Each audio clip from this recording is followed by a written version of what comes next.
बहुत समय पहले एक जंगल में टुनी चिड़िया अपने माता पिता के साथ रहती थी। टुनी चिड़िया के माता पिता उससे बहुत प्यार करते थे। एक दिन टुनी की माँ बीमार पड़ जाती है और उसे टुनी की चिंता सताने लगती है। ऐसे में एक दिन टुनी चिड़िया की माँ धूप में बैठी हुई थी। तभी वो देखती है कि पड़ोस में रहने वाली चिंकी चिड़िया की सौतेली माँ उसे धक्के देकर घोंसले से बाहर निकाल देती है। ये सब देखकर टुनी की माँ बहुत डर जाती है और वो सोचने लगती है, अगर मैं मर गई तो टुनी का क्या होगा? अगर बंटी ने दूसरी शादी कर ली तो उसकी सौतेली माँ उसे घर से बाहर निकाल देगी। जब बंटी घर लौटता है तो उसकी पत्नी उससे कहती है, सुनो जी, अगर मैं मर गई तो तुम दूसरी शादी मत करना।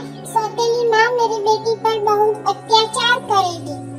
ये सुनकर बंटी उसे समझाते हुए कहता है, तुम कैसी बातें कर रही हो? तुम्हें कुछ नहीं होगा, तुम जल्दी ही ठीक हो जाओगे। नहीं, तुम्हें आज मुझसे यह वादा करना ही होगा कि मेरे मरने के बाद तुम कभी दूसरी शादी नहीं करोगी। मैं तुमसे वादा करता हूँ कि मैं दूसरी शादी नहीं करूँगा। कुछ दिन यूं ही गुजर जाते हैं और टुनी की माँ की हालत दिन ब दिन यूं ही बिगड़ती जा रही थी और एक दिन वो मर जाती है। टुनी चिड़िया अपनी माँ से लिपटकर रोने लगती है।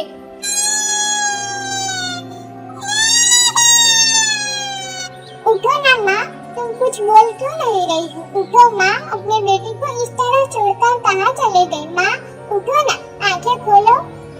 अपने बेटी को रोता हुआ देखकर बंटी उसे चुप कराकर बोलता है, तेरी माँ बहुत अच्छी थी, इसलिए भगवान ने उसे अपने पास बुला लिया। अब बंटी अपनी बेटी का ध्यान रखता था और काम पर चला जाता था। एक दिन उसके घर कालू कौवा आया और उसे कहता है, तुम कब तक बाबे के गम में इस तरह डूबे रहोगे? मेरे मानो तो तुम दूसरी शादी कर लो। टुनी अभी बहुत छोटी है, उसे माँ की जरूरत है। कालू कौवा बंटी को बहुत समझाता है। न चाहते हुए बंटू कालू कौवे की बात मान लेता है और शादी कर लेता है। बंटी की नई पत्नी का नाम मंगला था। वो शक्ल से बहुत भोली थी, वास्तव में वो बहुत निर्दय थी।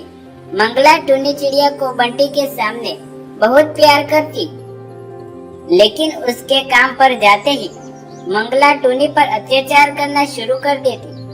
एक दिन वो टुनी चिड़िया से कहती है, चल महारानी, उठ यहाँ झाड़ू और जाकर कमरे में झाड़ू लगा। बाद में आकर मेरे पैर दबा देना और खबरदार, अगर तूने तेरे बाप से कुछ कहा तो मैं तेरी बोटी बोटी काट कर चील को खिला दूंगी। अपनी सौतेली माँ की बात सुनकर टुनी चिड़िया चुप कर डर जाती है। वो अपने पिता से कुछ नहीं कहती। एक दिन टुनी चिड़िया की तबीयत कुछ खराब थी। जब उसकी सौतेली माँ उसे काम करने को कहती है तो टुनी चिड़िया मना कर देती है। माँ, आज मेरी तबीयत बहुत खराब है, इसलिए मैं घर का काम नहीं कर पाऊंगी। मुझे बहुत कमजोरी महसूस हो रही है, आप घर का काम कर लीजिए। टुनी चिड़िया की बात सुनकर उसकी सौतेली माँ गुस्सा हो जाती है और गुस्से में उसे पीटने लगती है। उस दिन घोंसले में से उसे धक्का निकालकर बाहर धकेल देती है। उस समय बंटी किसी काम से अपने घर वापस आ रहा था। वो टुनी की सौतेली माँ की हरकत देखकर आग बबूला हो जाता है और गुस्से में कहता है, मैंने अपनी बेटी के लिए तुमसे शादी की थी। तुम तो मेरे बेटे के साथ बहुत बुरा बर्ताव करती हो।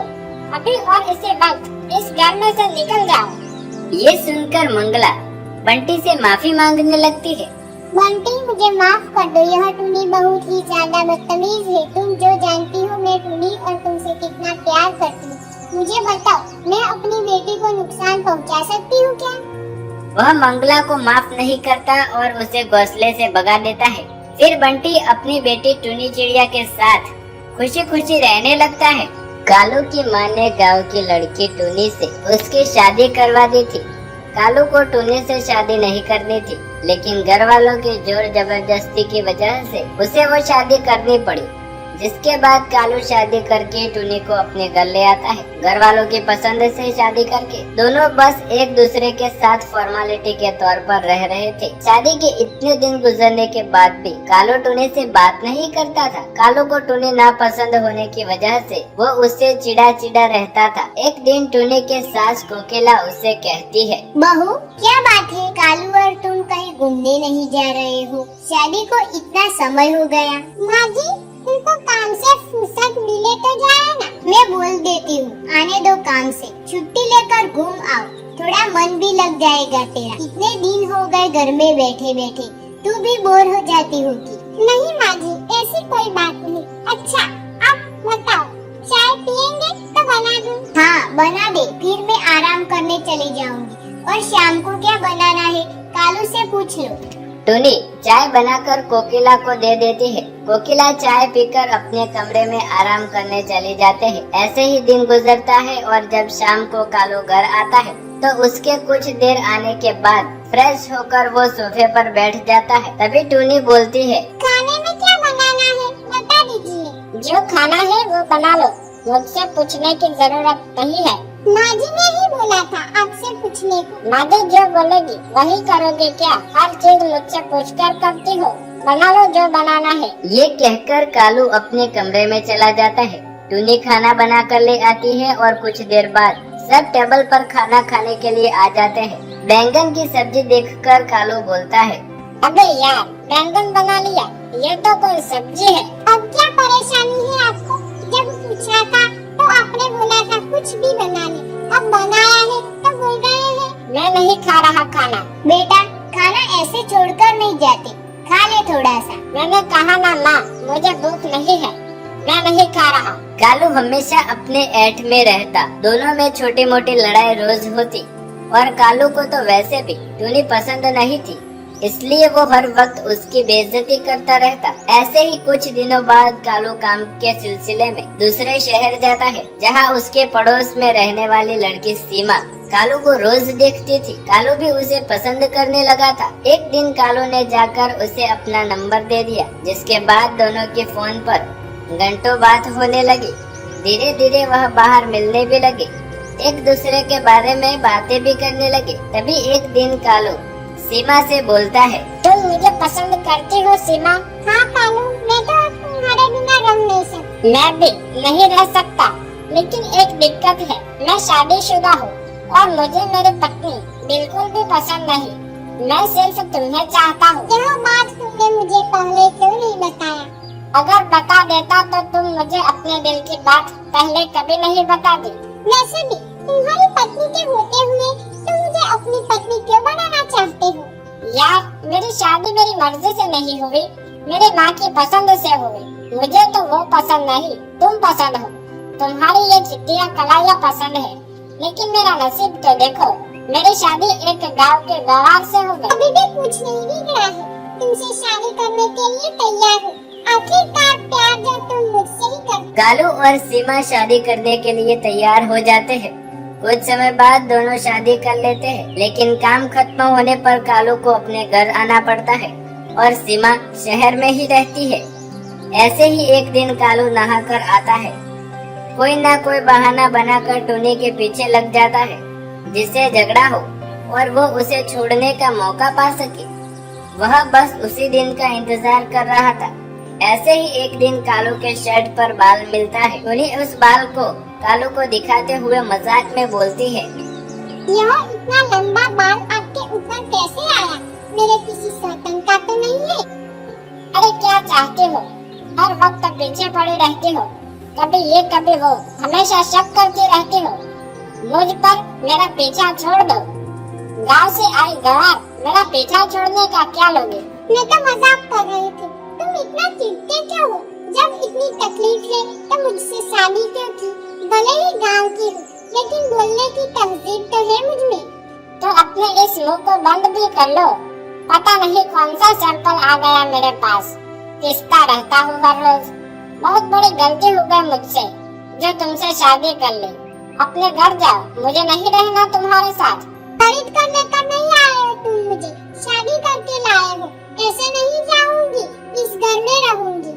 रहो इस घर में, लेकिन मुझसे मतलब रखने की कोई जरूरत नहीं है तुम्हें। कालू और टुनी एक ही घर में रहते हुए एक दूसरे से दूर रहते थे, जैसे दोनों को कोई सजा मिली हो। कालू को इसी दिन का इंतजार था कि कब उसका पीछा छूटे और वह सब सीमा को घर ले आए। और ऐसे ही आखिरकार कालू अगले दिन सीमा को अपने घर ले ही आता है और अपनी पत्नी के रूप में अपनी माँ से उसे पहचान कराता है, जिसके बाद सीमा कोकिला के पैर छूने लगती है। तो ये देखकर कोकिला बोलती है, छोरी दूर हो जा। अरे बेशर्म, तुझे शर्म नहीं आई? तूने दूसरी शादी कर ली। कुछ तो रहम करता, अपनी पत्नी की शक्ल देख उस पर क्या बीत रही होगी। बदतमीज, निकल जा मेरे घर से। मैं इस घर में ही रहूंगा, ये मेरा घर है। निकलना है तो उस गवार को निकालो, मेरी पत्नी इस घर से नहीं जाएगी। तुझे यह सब करते शर्म नहीं आ रही? पहली पत्नी के होते उसकी स्वतन ले आया है। नाक कटवा दी तूने मेरी। निकल जा अभी के अभी इस घर से। रहने दीजिए मुझे, यह तो इनका घर है, मैं तो एक कोने में रह लूंगी। बस मेरे माँ बाबूजी को मत बताना, उनका दामाद पत्नी के मरने से पहले ही नई स्वतन लेकर आ गया है। इतना बोलते ही टुनी रोने लगती है और कालू सीमा को लेकर कमरे में चला जाता है। रोज टुनी जल्दी उठकर अकेले ही काम करती थी। सीमा एक भी काम को हाथ नहीं लगाती थी। टुनी की सास ये सब देखती है, सिर्फ टुनी ही काम करती है। सीमा आराम से बैठी रहती है। तभी कोकिला टुनी को बर्तन धोते हुए देखती है और बोलती है, बेटा तू ही काम करती रहेगी। वह अपने चीटिया कलाइया लेकर आराम करती रहती है। बड़े नाजुक हाथ है ना उसके, जो काम करने से घिस जाएंगे। महारानी पूरा दिन पलंग तोड़ती रहती है। एक काम कर, कुछ दिनों के लिए तू अपनी माँ के घर चली जा। जब यह काम खुद करेगी ना तो उसकी चीटिया कलाइया काली पड़ जाएगी। तब देखती हूँ इसका क्या हाल होता है। ठीक है माँ जी, अगर आप बोल रही है तो मैं चली जाती हूँ। टुनी कुछ दिनों के लिए मायके चली जाती है। टुनी के जाने के बाद कोकिला सीमा से बोलती है, झाड़ू पोछा करके बर्तन धो लेना। मम्मी जी मैं बर्तन नहीं धोऊंगी, मैंने आज तक मेरे घर में चम्मच नहीं धोया, मेरी चिटिया कलाइया खराब हो जाएगी। तो यहाँ तो करना ही पड़ेगा, शादी करके आई है, आराम करने के लिए थोड़े लाया है। सीमा घर का काम करके बर्तन साफ करने लगती है। ऐसे ही कुछ दिनों बाद उसके हाथ सख्त पड़ने लगते हैं और वो काम करना बंद कर देती है। एक सुबह उठकर कालू माँ को जाकर बोलता है, माँ टुनी कहाँ है? उसे कहो खाना बना दे। वह अपने घर चली गई रूठ के।